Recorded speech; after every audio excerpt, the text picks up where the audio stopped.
Hey guys, welcome back to my channel. A couple of days ago, we got the Oscar nominations, and the Oscars are going to be held, I think, in a month or two. So in this video, I'm going to share my thoughts on the stuff that got nominated. Now, this is not a video where I'm going to share my predictions and stuff like that because I've not seen a lot of the movies on these lists. So I'm not going to share my thoughts on what I think is going to be like the winners and stuff like that. It's just going to be my stuff on what got nominated of the ones that I have seen. And I'm going to try to do a prediction video hopefully before the Oscars come out after I watch some of the movies that are on here. But in this video, I'm going to mainly talk about the stuff that got nominated and the stuff that stood out to me the most and some things that I think were snubs. Kicking things off with Best Animated Feature, for this we have Guillermo del Toro's Pinocchio, Marcel the Shell with Shoes On, Puss in Boots: The Last Wish, The Sea Beast, and Turning Red. Now, I've not seen three of these movies. I've not seen Marcel the Shell with Shoes On, I've not seen Puss in Boots, and I've not seen The Sea Beast. And I've heard a lot of great things about two of those. I've heard a lot of great things about Puss in Boots and Marcel the Shell.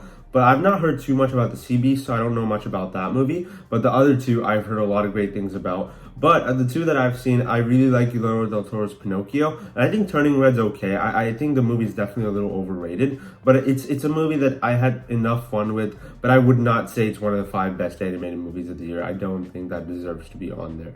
So like I said, I've not seen 3 of them, so really I don't know much of which one's going to win. But of the ones that I've seen, I do think Guillermo del Toro's Pinocchio is a very good movie. And then we've got Best Film Editing. Now this is one that's very interesting because of the wide variety of things that are on here. First off, you have The Banshees of Inisherin, which is a movie that's very subtle with its editing. It's not like over-edited, it's not edited to a point where it's just exhausting. It's just a very well enough, edited enough movie that to a point where, because of the way it plays out, it's very enjoyable, and it's definitely very slow, but that's the point of the movie. So I think that for that reason, I think it's a pretty good choice to be on here. Elvis. Now this is a movie personally, out the ones on here, I think this would be the one that would not win, just because it feels like it's over edited. Now the editing in this movie is very good for the most part, but the movie moves by so fast. It's one of the most fast-paced movies that I saw last year because of how just exhausting it is. Like watching this movie is like watching, basically going on a roller coaster. It's just so fast, and it's edited so fast. And although I really enjoyed the movie, I would not say it's the best editing of the year. And then you have Everything Everywhere All at Once. Now, this is a movie that's completely reliant on its editing. If the editing for this movie was not good, the movie probably would not have turned out to be as good as it was. And I am really glad that got nominated. You have Tar. I've not seen Tar, so I don't really have much to say about that one. And then Top Gun Maverick. This is one that's very impressive just because they had so much aerial footage, so much stuff that they shot while they were on the planes, and they had to put those together in a coherent fashion to make the action scenes fit really well. So I think personally, I really like the Everything Everywhere All at Once and Top Gun Maverick are on here. And I also think Banshees of Inisherin is a good choice, although it's much more subtle than the others on this list. For makeup and hairstyling, I don't have much to say here, but I have seen all the movies on this list, so I think that's kind of good. We have All Quiet on the Western Front. I don't know what makeup and hairstyling was in that movie, but I guess it's on here, so it is what it is. The Batman. Now, this is one that's mainly just because of Colin Farrell as Penguin, and I think it's great just because of how it was able to transform Colin Farrell into Penguin, because he looks completely different in the movie. And I think Elvis is also very good just because Elvis as a character, you had to make Austin Butler feel like he's actually Elvis. I think the movie did that, and even the time period I think worked really well. And for the Whale, you obviously had to turn Brendan Fraser into this really big guy, and I think that they did a great job of that over there. And with Black Panther: Wakanda Forever, I think because of the way Wakanda is, I think Wakanda is just a really interesting place with interesting clothing and makeup and hairstyling and stuff. So I think because of that worked really well. I think that was a really good choice. Out of the ones on here, honestly, I don't know which one is my favorite because they're all wildly different because of the type of makeup and hairstyling they are. And then we have Best Production Design. For this, Avatar: The Way of Water, All Quiet on the Western Front, Babylon, Elvis, and The Fabelmans got nominated. Now, I have not seen Babylon or The Fabelmans, so no comment on those, but I've seen like the trailers and clips and stuff, and the production design on that actually looks very good. But of the ones I've seen, Elvis has pretty good production design, All Quiet on the Western Front is just incredible, and Avatar: The Way of Water, although a lot of it is very reliant on VFX, the production design, the art, and like the way everything looks is incredible, and like the landscapes and stuff is very good. Although I think the first Avatar has better production design. I think here too it's very good. I think one that got snubbed for this is the Batman. I think the Batman has incredible production design and made you actually feel like you're living in Gotham. You're watching something take place in Gotham. And I think it's probably the best Gotham we've gotten to date. So I think that should have been on here. But other than that, I'm pretty good with this category. I think it's pretty good. But I really would have loved to see the Batman on here because I think the production design on that movie is amazing. And then we have best visual effects. Now, I don't think this should even be a category just because Avatar: The Way of Water is going to win this. If it doesn't, I'm going to be very surprised because there's no way any movie this year is going to compare to the visual effects in Avatar: The Way of Water. Other than that, we have All Quiet on the Western Front, The Batman, Black Panther: Wakanda Forever, and Top Gun: Maverick. Now, they're all good choices for best visual effects. I'm not saying they're bad. It's just compared to Avatar: The Way of Water, I don't know how anything even comes close. All Quiet on the Western Front is one of those things that it's just everything looks so real, and kind of very similar thing with Top Gun: Maverick. Everything just looks so real. It's hard to believe that there's any VFX there. The Batman, I also kind of feel that way, other than a few shots here and there.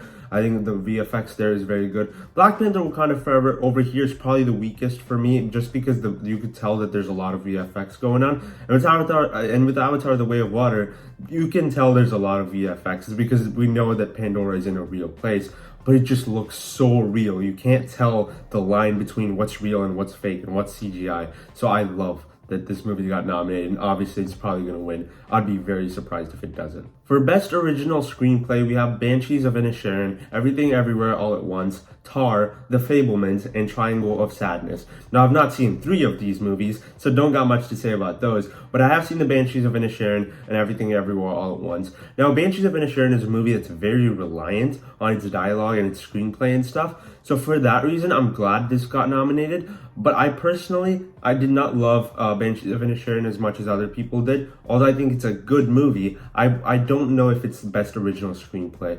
But Everything Everywhere All at Once is great. I think the screenplay for that movie is amazing. And because they were able to put so much stuff together and then edit it all together in a way that was coherent, I think the screenplay for this movie, it must be super wacky, but it's obviously very good because of how the movie turned out.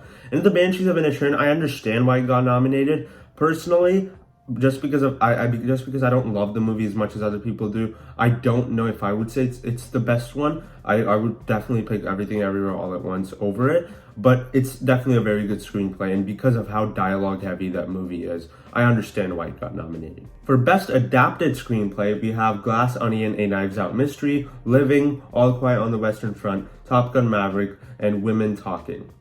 Now, I've not seen 2 of these movies. I've not seen Women Talking and I've not seen Living, but I've seen the other 3. And of the other 3, I don't think Top Gun: Maverick deserves to be on here. As much as I love that movie, it was my second favorite movie of last year, but the screenplay for it is not the best. There's a lot of story problems going on here, and it's not, like, as much as I love the movie, there's some dialogue problems. There's definitely things going on that don't make much sense.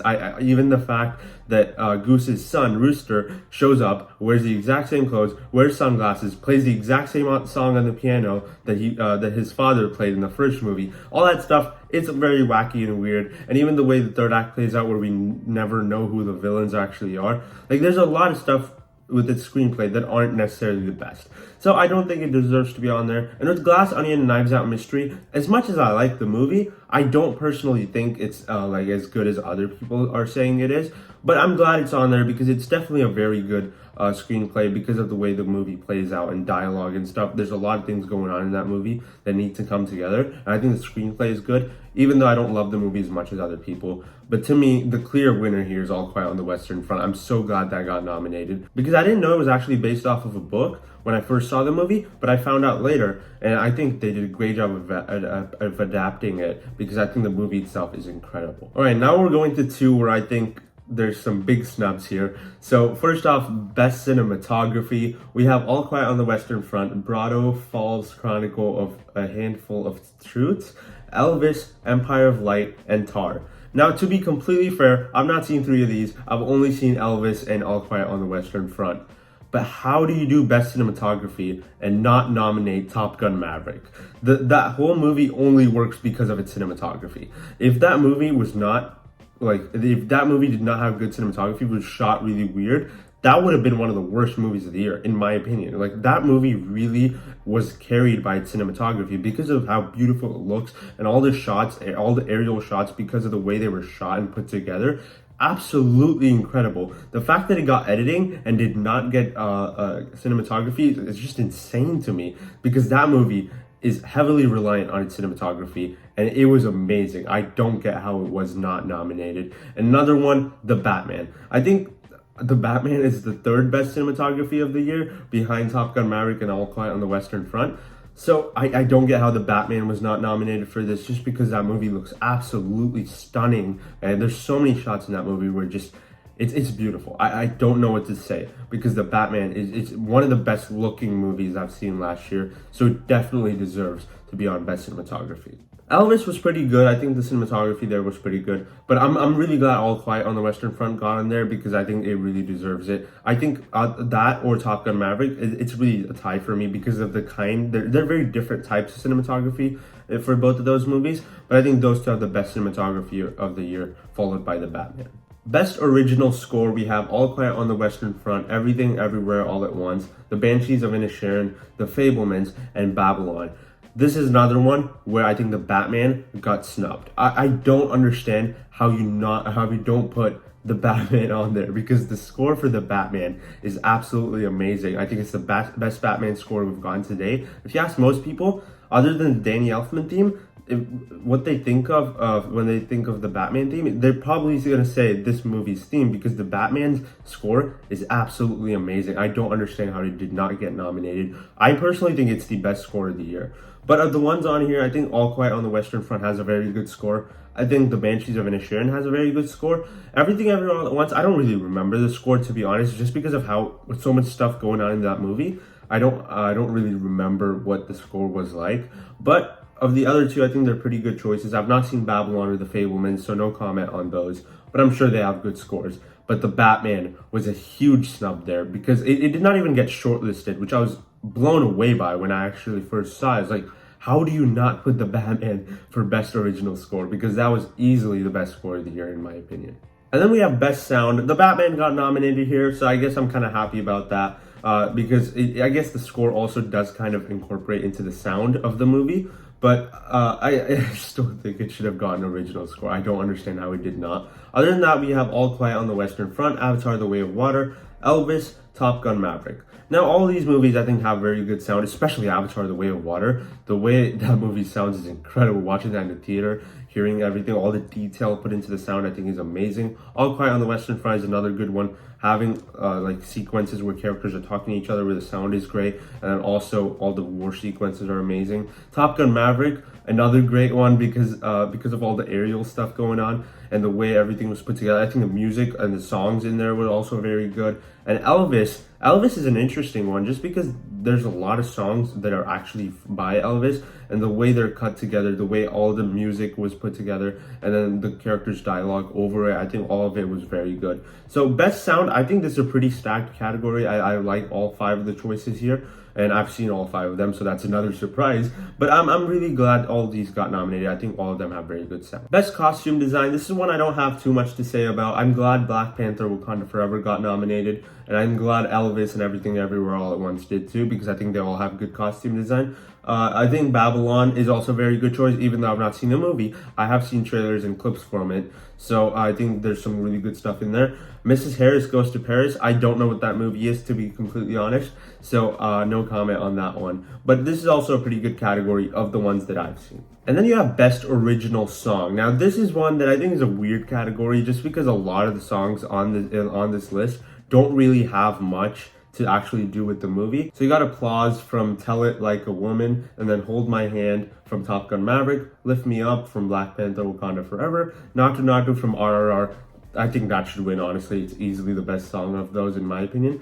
And then This Is a Life by Everything Everywhere All at Once. I've only heard 4 of those. I don't really remember This Is a Life because I saw Everything Everywhere All at Once a long time ago. I really like Lift Me Up and Hold My Hand. But Natu Natu is easily the winner here in my opinion. And I've not seen Tell It Like a Woman, so I've not heard Applause, so I don't really know that one.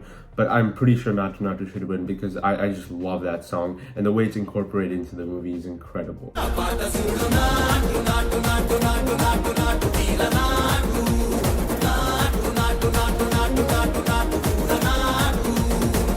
For Best International Feature, now this is one, it's pretty obvious that All Quiet is going to win because it also got nominated for Best Picture. But the rest of the ones I've not seen on here. But I think RRR really should have been on here. Now I'm pretty sure RRR wasn't actually submitted from India to actually be on here. So I get why it's not there. But if it was submitted, I'm pretty sure it would have made the list. But I'm glad All Quiet on the Western Front did because I love that movie. Now we're going into all the big ones. Best Supporting Actress. We have Angela Bassett from Wakanda Forever, Hong Chow from The Whale, Carrie Condon from Banshees of Inisherin, Jamie Lee Curtis from Everything Everywhere, and Stephanie Sue from Everything Everywhere. Now, this is also a very stacked cast here because I think all five of these cast members were amazing in their movies. I don't think Jamie Lee Curtis was nearly as good as the rest of them, but honestly, all of them were very good. My personal pick would be Angela Bassett. I think she was great. And in Black Panther Wakanda Forever, she's probably the best part of the movie. I also think Stephanie Sue from Everything Everywhere was very good. And Carrie Condon, again, from Banshees of Inisherin, that's a very subtle movie, and her performance was very subtle, so it's not very showy. But I think her performance was very good. Hong Chow and Jamie Lee Curtis were both very good, but I think the other three have the highest chance of winning here. But I think Angela Bassett's going to take it just because of how amazing that performance was and how he really elevated the movie. For Best Supporting Actor, we have Brendan Gleeson from Banshees of Inisherin, Judd Hirsch, I apologize if I'm pronouncing that wrong, from The Fablemans, Barry Keoghan from The Banshees of Inisherin, Ki-Hoo Kwan from Everything Everywhere All at Once, and Brian Tyree Henry from Causeway. Now, I've only seen 3 of these performances, Barry Keoghan, Brendan Gleeson, and Ki-Hoo Kwan. I think Ki-Hoo Kwan was just great in Everything Everywhere, so I'm really glad he got nominated. He also won a couple of other ones like Critics' Choice and Golden Globe, so I hope he wins. I think he really deserves it. But Brendan Gleeson and Barry Keoghan were both good. I don't think that, like I said, I don't think that movie really resonated with me like it did with a lot of other people, but I wouldn't be surprised if either of them win either. For Best Lead Actress, we have Ana de Armas from Blonde, Cate Blanchett from Tar, Andrea Riseborough, I apologize if I'm saying that wrong, from To Leslie, Michelle Williams from The Fablemans, and Michelle Yeoh from Everything Everywhere. Now, it looks like Cate Blanchett's going to win because she's been having a lot of buzz lately, and Michelle Yeoh is also a very good choice in my opinion. So I would personally, I've not seen 4 of these movies in this case, but I would obviously personally go with Michelle Yeoh just because that's the only movie I've seen on here. But honestly, really stacked cast here because all of these actresses are great. For Best Actor, now this is one that has 3 actors that were amazing in their movies. Austin Butler from Elvis, Colin Farrell from Banshees, Brendan Fraser from The Whale, Bill Nighy from Living, and Paul Mescal. Now, I've not seen Living or After Sun, so I don't know either of those. I don't know what their performances were like, but the other 3, just amazing. Colin Farrell in Banshees was a very subtle performance again, but he was very, very good as his character. I think Austin Butler as Elvis was the most impressive performance this year because he had to do so many different range of emotions because of all the stuff going on. Because it was a biopic, you had to show so many different parts of his life, and I think Austin Butler did a great job of that, and Brendan Fraser also did a great job in The Whale. To me, it's really between Brendan Fraser and Austin Butler. I think one of those should win. But I would not be surprised if Colin Farrell takes it because he also has a lot of Oscar buzz. But I would personally say Austin Butler or Brendan Fraser are the best choices just because of how amazing they were. And I also think they just resonated with me more than The Banshees of Inisherin did. For Best Director, of all the movies nominated on here, I've only seen 2 of them. I've only seen Everything Everywhere and Banshees of Inisherin. I've not seen Tar, I've not seen Triangle of Sadness, and I've not seen The Fablemans. But obviously, Steven Spielberg is an amazing director, so I would not doubt him to take this. He's an amazing director, and I would not be surprised if he took it. But my personal choice would be Everything Everywhere All at Once. The Daniels, I think they did a great job directing this movie. I also think Martin McDonagh did a great job with Banshees of Inisherin because that movie really needs a good director to make it work. But it's a movie, again, that did not necessarily resonate with me as it did with other people. So personally, I would give it to Everything Everywhere All at Once of the two that I've seen. And then we get into the big one, Best Picture. There's a lot of good ones on here. All Quiet on the Western Front, Avatar: The Way of Water, The Banshees of Inisherin, Elvis, Everything Everywhere All at Once, The Fabelmans, Tar, Top Gun Maverick, Triangle of Sadness, and Women Talking. Now, this is a very stacked list, but there's two on here that I would have really liked to have seen. The Batman and RRR. I think both of those being on here would have been amazing, especially the Batman, just because of how I feel about that movie. And in a world where we have 10 Best Picture nominees, I think it would be amazing to see the Batman on here because I love that movie. I think it's the best Batman movie to date, and I think it's the best movie of the year too. So I would have loved to have seen it. It's obviously not on here, and I get it, I guess, but I would have really liked to have seen the Batman or RRR or both of them on here. I have not seen 4 of these movies. I've not seen Tar, I've not seen Triangle of Sadness, I've not seen Women Talking, and I've not seen The Fabelmans. But surprisingly, I saw over half of them. I saw 6 of them. And of the ones I've seen, I think either Top Gun Maverick or All Quiet on the Western Front are the best ones. I think All Quiet on the Western Front should win. I think that movie winning would be just incredible because I think it's the best international feature, obviously. But I think an international movie winning this would be amazing. But I do slightly prefer Top Gun Maverick, so I would be really happy if that takes it too.